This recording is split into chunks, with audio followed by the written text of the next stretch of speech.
obviously self-sabotage can really do quite a number on relationships. And I think that there's a number of things that could really contribute to how you are self-sabotaging and sabotaging your relationships and, sabotaging yourself within your relationships. And I think that it could go, one of two or even both ways, where you self-sabotage yourself by attracting individuals that don't treat you well because you believe that you aren't worthy of it, right? And that is how you are self-sabotaging, is that you don't believe that you're worthy, and people treat you like you're not worthy of respect and treat you like you're not worthy of love or anything like that. That you get people around you and you surround yourself with people that don't treat you well. And that's one version of self-sabotage. And another version of self-sabotage is that you attract the most amazing relationship, right? A relationship with somebody, this could be friends or a romantic relationship. You attract this relationship and you surround yourself with these incredible people, but then you lose them for some reason. You're either doing something or you say something or you behave a certain way and you lose that relationship. So today I really wanted to talk about how I've seen self-sabotage show up in my life, and then how I actually addressed it, and how I'm actively addressing it, and how I have addressed it in the past. When I was in high school, I had middle school and high school, I had a number of friendships. Really, it was like I was really tight with these people, and then Heartbreak Hotel, right? I mean, I think everybody who's ever been in a young person, so everybody has experienced these childhood friendships that have fizzled in some way, either they've just sort of gone dry or they've ended in this like torturous, terrible, horrific way, right? I think that everybody has experienced some picture of that because we're young and, people hurt people. So, I mean, it makes sense that it happens when you're young and you don't know any better and you're immature. But I went to college with these feelings of people don't like to be my friend and people don't want to be my friend, or I'm not lovable. People don't want to be around me. People don't want me. People don't invite me. And that was how I was approaching my relationships in college. And that's how I was approaching my relationships after college. And so I was surrounded by these incredible people. I was surrounded by people that, I loved. I loved them so much, and I loved being around them, and I wanted a really close friendship with them. But how I approached this friendship was, number one, I assumed that they didn't want me as much as I wanted them. That they didn't want me around. That they didn't want me to participate. And so I oftentimes would sort of turn down offers to hang out, or I would make statements like, nobody wants to be around me, people don't want to be my friend, people don't like me, people don't invite me. And I've talked about that before in other YouTube videos that I've made here, that I would say this to these brand new friends. I would say to these people, I never get invited to anything. Honestly, I look back at that period in my life and I think, how do I still have some of those friends that I had in college? But I lost some of those friends. And I think that the primary reason why I lost a lot of the friends that I had made initially in college was because I just had this assumption. And it goes into your self-concept, right? It goes into that self-concept of nobody wants me and nobody invites me. And so people were inviting me, people were wanting me, people were actively making it obvious that, hey, we want to be around you. But I was approaching the situation and I was approaching the relationship with this attitude of, you don't actually want me. You want these other people. You want this other person. You want to hang out with these other people. I'm just an extra friend. That's what it felt like. And as far as romantic relationships goes, I self-sabotaged a number of opportunities that arose during college, where there was a guy that showed interest in me and he pursued me. Basically, what I assumed was that he would not value me. I assumed that he did not respect me, and I assumed that he wanted to own me. I don't know. I have no idea if that's actually what he believed and if that's actually what he thought of me. For all I know, he had the utmost respect for me.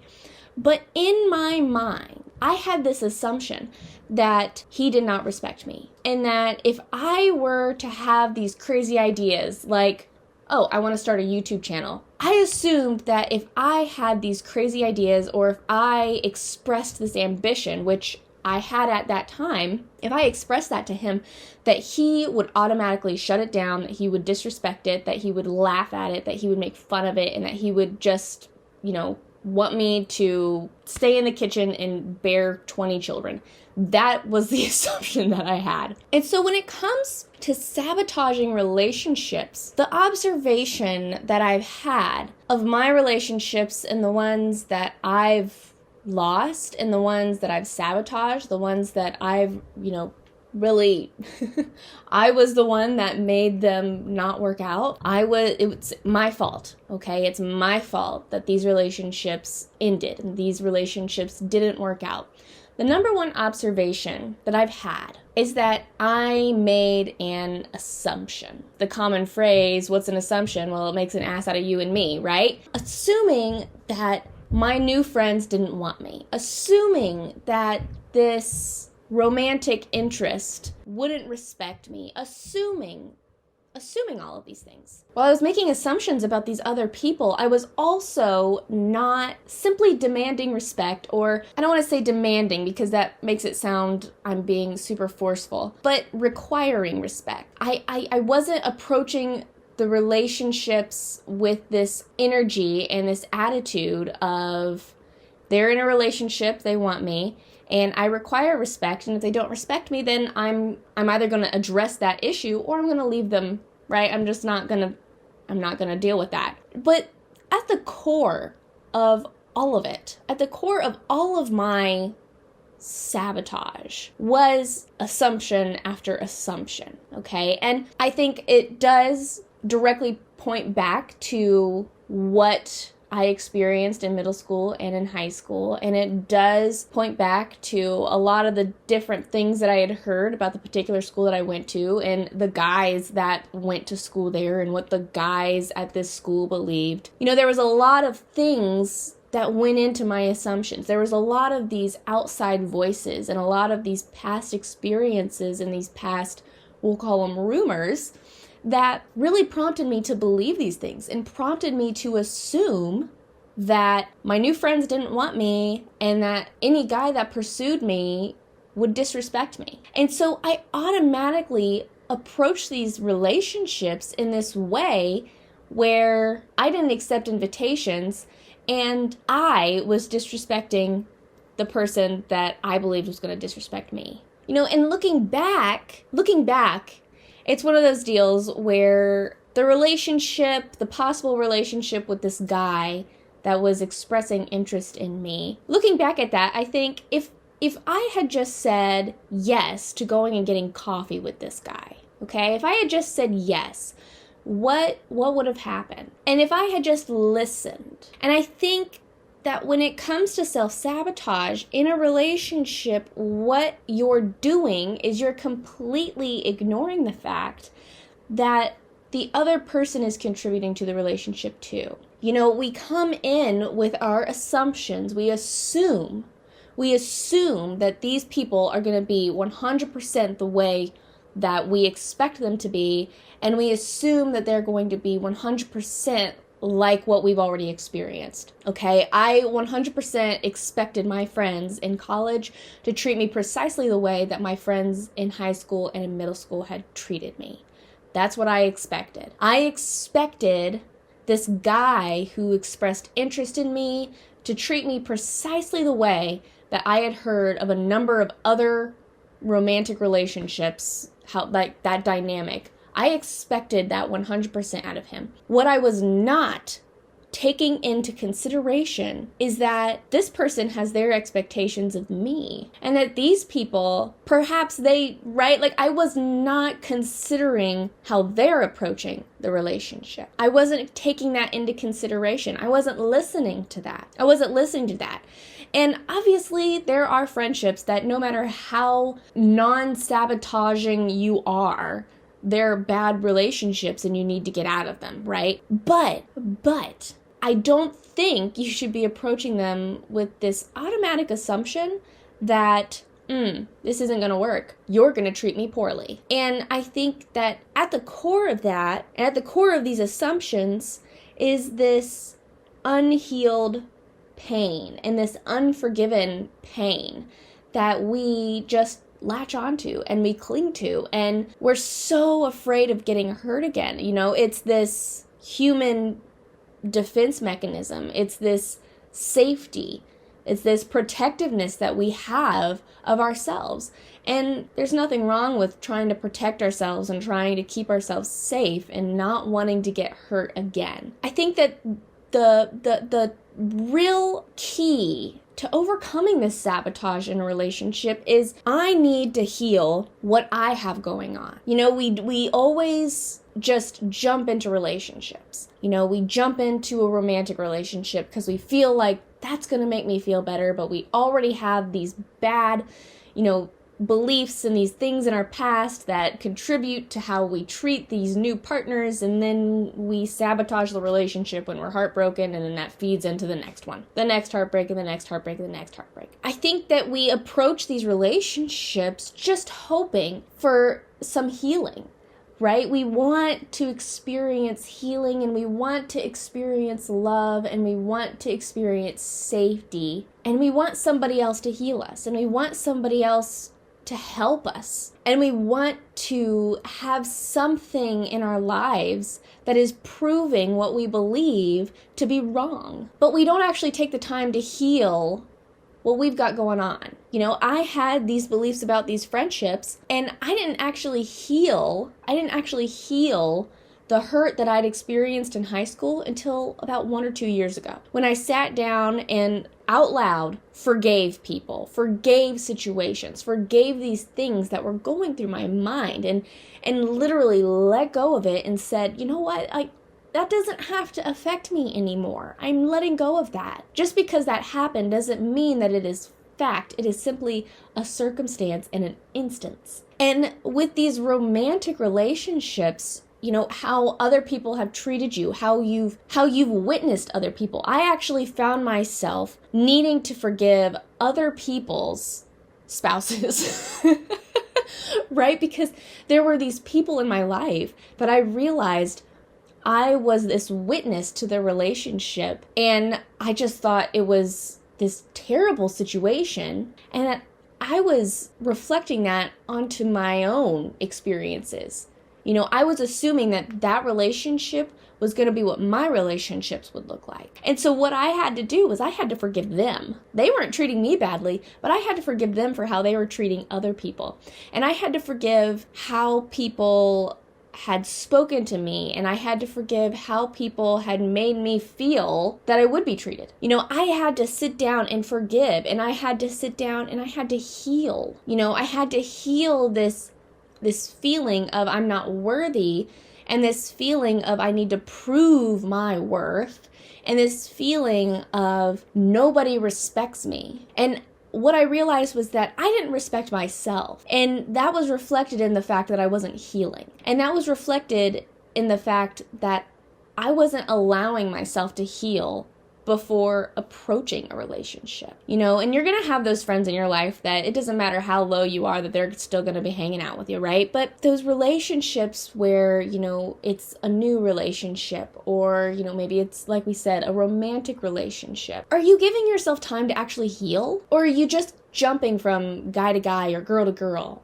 Are you just doing one thing after the other, hoping that they offer some sort of healing to you? Or are you taking the time to say, this hurts, This does not define me, though.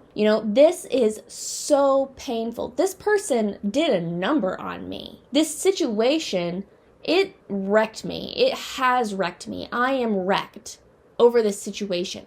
But this does not need to own me. What is owning you? I think it really comes down to, are you giving yourself time to actually recover? Because nobody else is going to heal you. Nobody else is capable of knowing precisely what is going on in your head. And nobody else is capable of getting in and drilling down. Now, there's people that can ask you questions, and there's people that can make you think, a therapist, or maybe it's one of your friends, maybe it's one of your parents, maybe, whatever. There's people out there that are able to make you think and help you process and get to the bottom of what you are feeling. But at the end of the day, you have to heal. And there isn't a new friendship or a new romantic relationship that's really gonna offer that to you. If you approach these relationships with the thought of, I'm hurt, this seems good, they're gonna help me heal. If you approach relationships that way, then no, they're not gonna work out, because that's a lot to expect of somebody else. They have their own things that they're trying to work through. And so you have to take that responsibility. I had to take that responsibility and say, it is time for me to heal, because I don't want to drive people away. And I don't want to constantly feel like I'm unworthy of love, that I'm unworthy of respect, and that they are just going to disrespect me, and that they don't want me. I'm tired of feeling that way, and I need to figure out why I feel that way, and I need to heal it, and I need to come to this place where that idea doesn't affect me anymore. That idea doesn't have power over me anymore. And it's a constant thing that I'm having to revisit. And I think that we approach these relationships because we desperately want to be with somebody. Whether that's a friend or whether that's a partner, we desperately want to be with somebody. And we want somebody to love us so unconditionally. I know that there's been so many different moments in my life where I think, well, so-and-so, if I'm going to be in a relationship, then they just have to, respect me and love me for everything that I am.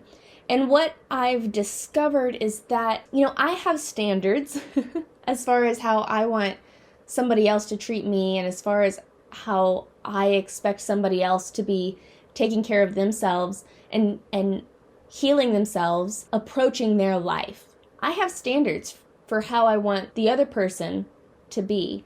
So why am I not holding myself to that same standard? If I want somebody else to respect me, to be working on themselves, and to be actively, I'm healing these past hurts, I'm trying to rewrite things in my head, and I'm owning my life, I'm taking ownership of my life. If I want the other person to be that way, why don't I expect that of myself? And that's what I realized. For instance, with this guy that was expressing interest in me, I was 100% thinking, he doesn't respect me. And he thinks that I should just, stay at home, twiddle my thumbs, and not have ambition, yada, yada, yada. But what I realized was that's what I thought of him. That's what I thought of him. That might not have been what he thought of me at all. In fact, that was my thought for him. I didn't respect him. I didn't respect his ambition. I didn't respect what he wanted. I didn't respect any of that. It was all self-centered. I feel like this video is all over the place, but as I talk about it, even more things are just right? It is completely, what is your self-concept? What is your state of mind? What is your state of mind?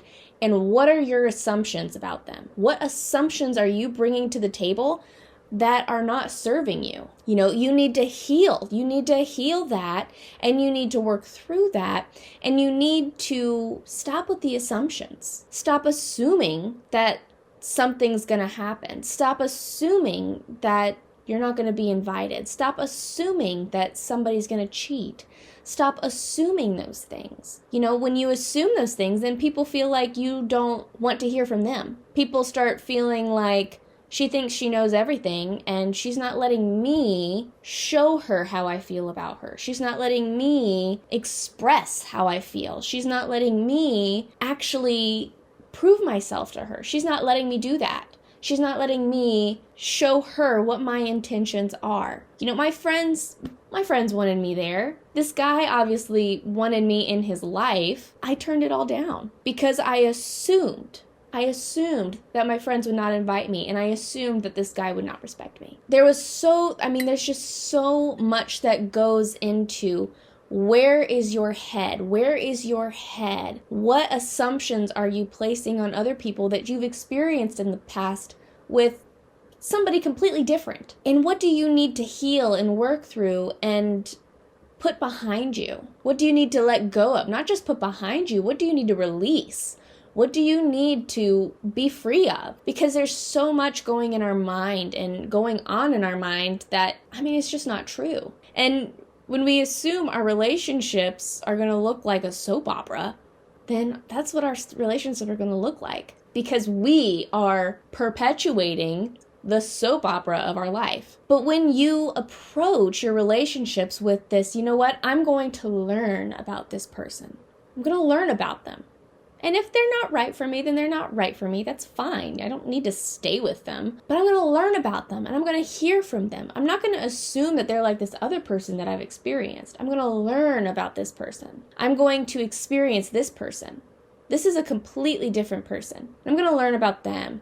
And I'm going to hear. I'm going to listen. I'm going to stop talking. I'm going to start listening. I'm going to stop being so obnoxious about my assumptions about them. And I'm going to stop being so obnoxious about what I believe bad is going to happen to me and to this relationship. I'm going to stop being so obnoxious and over the top with these things. And I'm just going to listen, and I'm going to ask questions, and I'm going to express myself and be myself and allow the relationship to unfold. And again, if it doesn't work out, it doesn't work out. That's like a very base level of what self-sabotage in relationships could look like.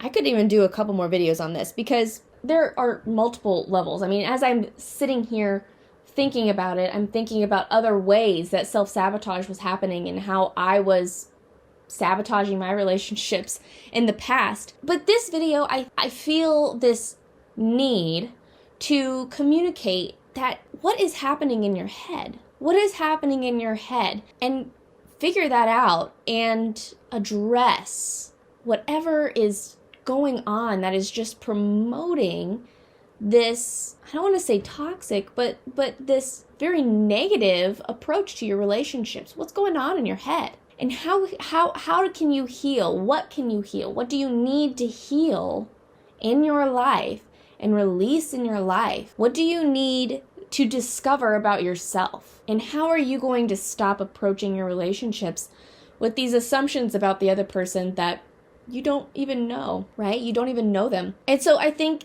that the number one thing that you need to do today as far as sabotaging relationships is that you need to heal, and you need to take a step back for a minute.